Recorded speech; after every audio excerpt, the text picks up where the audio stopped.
Selamat siang Bu, kami dari kelas 11 listrik kapal 1. Di sini kami sebagai kelompok Susu Coklat yang beranggotakan saya sendiri sebagai ketuanya Rizal Gipari. Saya juga Satu Purba, saya wakil saya Raki. Saya Rahmat Kurniawan. Di sini kami akan mempresentasikan tentang bagaimana perjalanan wirausahawan. Oke. Baik, kami akan menjelaskan kewirausahaan menurut para ahli.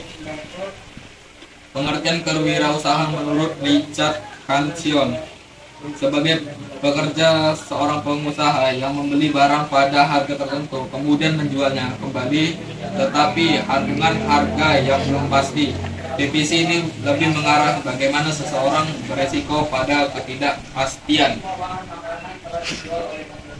Lalu yang kedua, menurut para ahli Peter F. Drucker, kewirausahaan adalah kemampuan yang bisa membuat atau menciptakan hal baru dan berbeda. Pengertian kewirausahaan menurut Kashmir, jiwa pemberani dalam mengambil resiko untuk memulai bisnis di semua kesempatan. Lalu yang terakhir, pengertian kewirausahaan menurut Penrose, kewirausahaan adalah kegiatan identifikasi peluang dalam sistem ekonomi.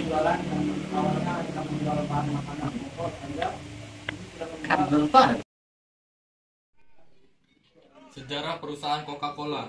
Untuk mencapai perusahaan minuman siap minum yang terkenal hingga ke seluruh dunia, pastilah ada perjuangan di balik kesuksesan yang bisa dilihat sekarang. Produk pertama kali dari Coca-Cola Company ini sudah tentu adalah minuman soda Coca-Cola. Awal mula dari Coca-Cola ini adalah sebuah minuman yang ditemukan atau diracik yang awalnya bukan untuk suatu minuman yang dikonsumsi oleh banyak orang.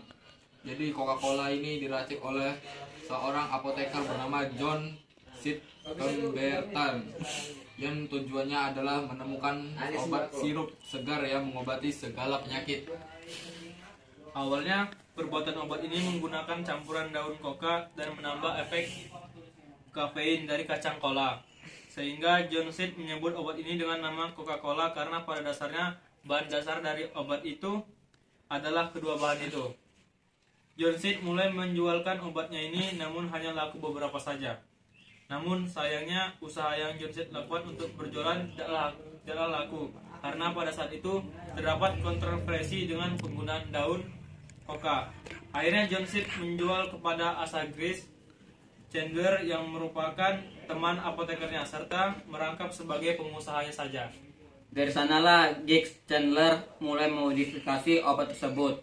Dan pada tahun 1891, Grace Chandler mulai membuka usahanya dengan memberi nama Coca-Cola Company. Kemudian Grace Chandler melakukan salah satu marketing yang baik dengan mencoba mengenalkan nama dari Coca-Cola ke masyarakat. Namun pada saat itu masih menganggap apabila obat Coca-Cola yang sudah dimodifikasi Grace Chandler masih menggunakan daun coca. Akhirnya Grace Chandler sebagai pemimpin Coca-Cola Company mengganti produknya menjadi minuman siap minum dan mencantumkan bahwa tidak ada penggunaan daun coca pada minumannya.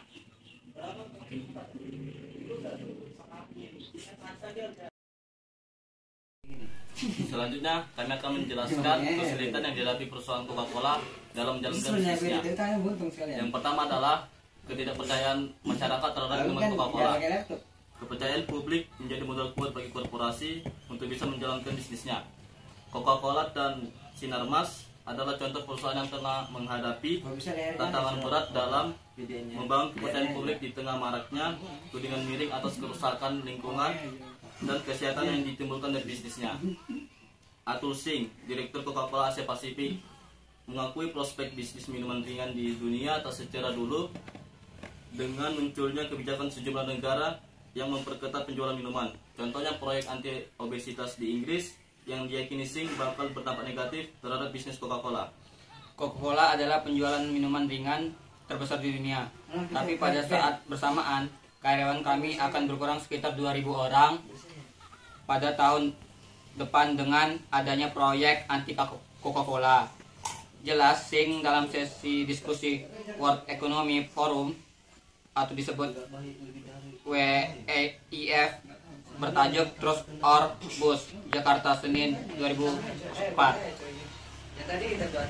Tantangan lain yang dihadapi Coca-Cola lanjut SIG adalah terkait pemanfaatan sumber daya air yang kerap mendapat tantangan dari sejumlah negara. SIG mengklaim Coca-Cola selama ini lebih banyak mengembalikan air ke tanah dibandingkan dengan volume air yang dikonsumsi untuk produksi minuman soda. Pada tahun 2020, kami berkomitmen untuk menetralkan penggunaan air dengan pemanfaatan air hujan, tuturnya. Dia menambahkan Coca-Cola menjadi produsen minuman ringan terbesar di dunia, tidak terlepas dari tingginya kepercayaan publik internasional terhadap produk minuman sodanya. Kepercayaan tersebut dibangun dengan aktif menjalin kemitraan dengan masyarakat dan lembaga-lembaga sosial kemasyarakatan di sekitar lokasi pabrik Coca-Cola. Kami juga punya komitmen global untuk memperdaya 5 juta perempuan pada 2020, tuturnya.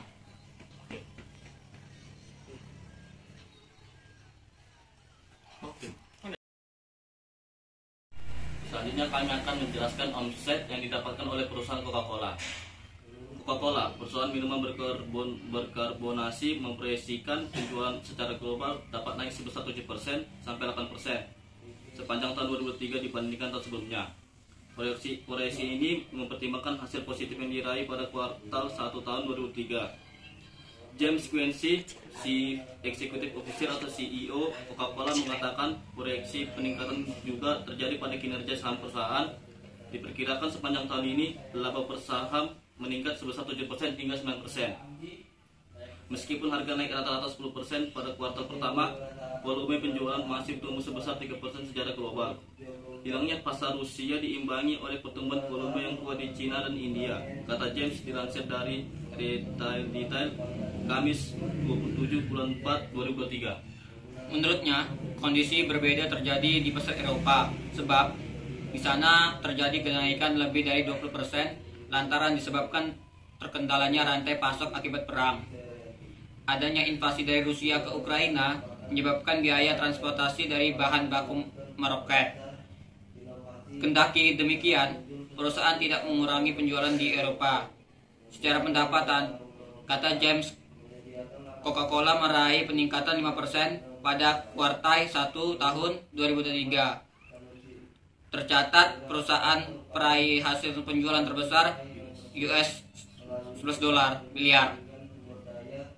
Ini di atas ekspektasi analisis. Begitu pula keuntungan dan bahkan volume. Keuntungan naik menjadi 3,11 miliar US dollar Amerika atau 2,8 miliar euro, ujarnya.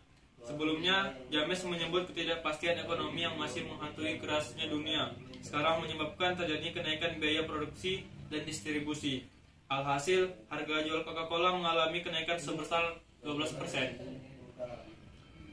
Kendati demikian, permintaan minuman ringan tidak terdapat dari kenaikan harga, bahkan permintaannya justru naik 4% pada kuartal 3 tahun 2022.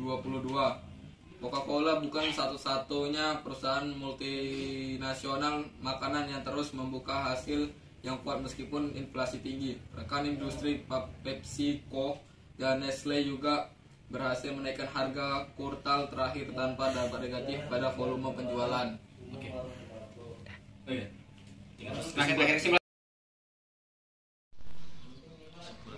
Jadi kesimpulan dari kewirausahaan Coca-Cola ini adalah Coca-Cola pertama kali diproduksi di Indonesia pada tahun 1932. Coca-Cola sudah berada di Indonesia lebih dari 80 tahun. Keberadaan Coca-Cola telah memberikan kontribusi bagi perkembangan negara seperti menyediakan lapangan pekerjaan hingga investasi.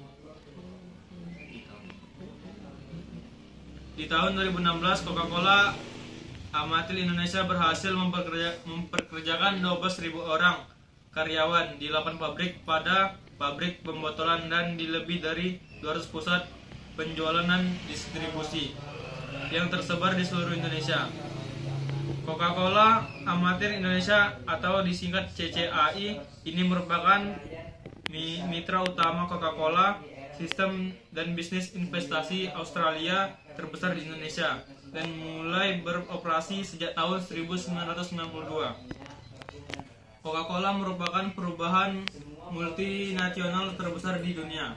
Coca-Cola telah dipasarkan hampir di seluruh negara di dunia dan mempekerjakan lebih dari 146.000 karyawan. Dari total pasar soft drink di dunia, Coca-Cola sebagai market leader menguasai 45%. Maka tidak heran apabila kita lihat hari ini Coca-Cola menjadi brand yang terkenal di seluruh dunia. Juga sekaligus menjadi ikon dari multinasional corporation yang berhasil menguasai dunia melalui strategi pemasarannya. Di Indonesia, PT Coca-Cola Amatil Indonesia juga berhasil menjadi produsen minuman terbesar di Indonesia, karena lebih dari 10 merek minuman yang dipasarkan merupakan minuman yang diproduksi oleh Coca-Cola. Amatil Indonesia atau singkat CCAI berhasil mempekerjakan karyawan lebih dari 10.000 karyawan. Sekian video presentasi wirausaha Coca-Cola dari kelompok kami akhiri. Selamat siang, Bu. Yang bu.